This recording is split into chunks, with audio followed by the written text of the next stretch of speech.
Good afternoon and welcome to today's lunch break with the Rabbi. Today is Wednesday. At January 6th. It is the 22nd day of Teves, and we continue our discussion today as if you recall, way back when we were doing some fascinating facts every single day, looking at different areas of different issues and different discussions. So today we're going to combine what we're talking about in the weekly Torah reading with some fascinating facts that are mentioned in the Torah as well. As we continue our conversation of the Jewish people in the land of Egypt, Moses is about to come to help the Jewish people and take them out of Egypt. And yesterday we spoke about his discussion, the back and forth between Moses and God. He wants to go, he doesn't want to go, and so on. But let's look for a moment at what happened with the Jewish people while they were in the land of Egypt. You know, language, words that people say are very important. You hear the way a person talks and you can see what kind of person they are. In the Haggadah that we know that we say on Passover, one of the phrases that are mentioned there, it says, a wise man, what does he say? If you want to know what a person is, you look at the words that they use, the language that they speak, the way they speak. A person who constantly talks about himself, you will say, is narcissistic. A person who is looking to be more general can be more generous. In generally speaking, the words that people say can describe the personality of the individual and also help us understand better what the person is all about. Not only is the person articulating an idea or saying a certain concept, and just like the music notes in the tune, so too the words are part of the symphony that bring about this whole entire discussion. Language plays a very big role in this thing. Language, our sages tell us, was one of the benefits or one of the merits that the Jewish people had while they were in the land of Israel, in Egypt, that gave them a merit that they should be able to come out of the land of Egypt, come out of the exile, and merit the redemption. One of the things that the Jewish people kept and made sure to always stick to was their language, the way they spoke, which was the holy tongue, Lashon HaKodesh, the language of Hebrew. Not modern Hebrew the way we know it today, but the language the way it was spoken in the Torah and in the Bible. It was called the holy tongue, and it was a language that was spoken only amongst the Jews. The Egyptians did not speak that language at all. The very fact that the Jewish people had a common language and had a way of speaking with one another was a common thread of how they would communicate and a process of association. Interestingly enough, throughout history, and regardless of whatever exile and persecution Jews were going through, Jews always had a common language that was used to differentiate them from the people amongst them, helping them not to assimilate amongst the people of the land. The Jewish people, wherever they were in every place that they can, whether it was Hebrew in the time of Egypt, Yiddish, Ladino, German within the Yiddish, Russian within the Yiddish, there was always a language that was spoken amongst Jewish people, which kept them, so to speak, clustered together to fight off the assimilation. And this goes all the way back to the long time of the Jewish people in the land of Israel. But today we focus more on the concepts and the language of the Torah. The language that is found in the Bible is a language that has been universal, has been an influence on many different cultures and lands that we don't even know that they even come from there. And here's a few examples. If you just look at a few phrases or catchphrases that are used, that are very commonly used, you will see that they all stem actually from the Bible.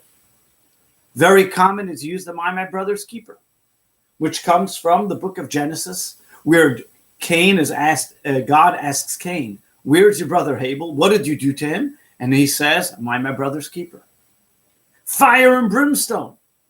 That comes from also the book of Numbers, when the Jewish people complained that they wanted meat, and all they wanted, it comes from the book of Genesis, when the cities of Sodom and Gomorrah were destroyed. Until you'll be coming out of your nose is found where God talks to the Jewish people in the book of Numbers when they complained about the menu. God tells them, you're going to have so much meat it'll be coming out of your nose. Escaping by the skin of your teeth.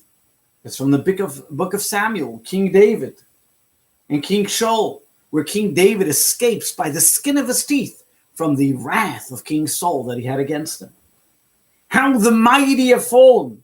It's from the book of Kings, where King Chizkiyahu, when he was critically ill, and the prophet Isaiah comes to rebuke him about the fact that he didn't get married and what he was doing wrong, and he says, how the mighty have fallen.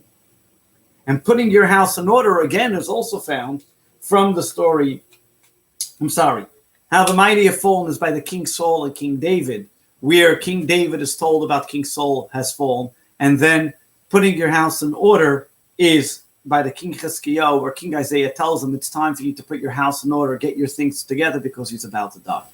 These are just 6 different samples that we find throughout throughout the Bible, where phrases today that have become common language. In general, many different idioms are also found in Judaism, which are used specifically within the Jewish context, within different books that are made and different languages that we have. So you will find many people say, hey, it's raining like cats and dogs out there. But a person in Jewish context will maybe use, there's a mabul out there, going back to the time of Noah and the ark with the flood. Or other similar type of idioms that are used, where somebody would say once in a blue moon. In Judaism, somebody would say once in a yovel, which means once in a jubilee, and so on. And so on and so forth. There are different idioms that are used in Jewish language, whether it's just beautiful with every button and flower referring to the detail of the menorah, because the menorah was such a detailed architecture, or any other type of these utilized words, is because we want to use a terminology which is based on the biblical terminology. And again, understanding and appreciating these biblical texts help us to stay in that universal state of language. But what we see from this whole picture is, number one, is that words count, that words are meaningful. Especially in Judaism, we know the importance of using words, how words should be used. Words can build and words can destroy. And because of that, as we look back at the Jewish people in the time of exile, that they stuck to the holy tongue. They made sure their words were clean and pure. They made sure that the words were something that would be of building, something that would be constructing.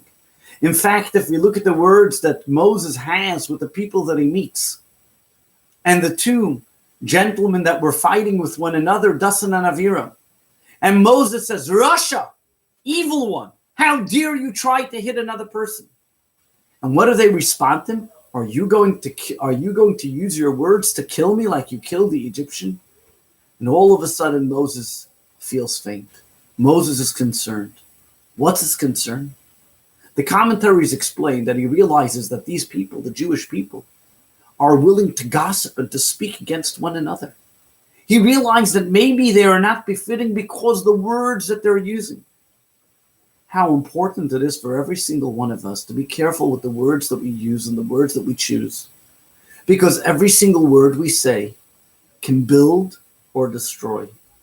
The language we speak, to be able to speak refined and clearly, tells us who we are as a people. Many times people use maybe language which is a little crass, and then they say, oh, I'm sorry. Let us try to be a little more refined. Let us try to be more selective in the words that we use and the way that we speak, even out of frustration and even when we're upset. Because what we say, let us make it a holy tongue. And in that merit, just like the Jews in the time of Egypt, were merit that they should be able to come out of the land of Egypt with great wealth and with happiness and health. So too, when we use our words correctly, speaking more refined, we become more refined, we become better, and we then have an influence in making this world a better place. God bless you. Speak clearly, speak nicely, speak refinedly. That will make you a more refined person.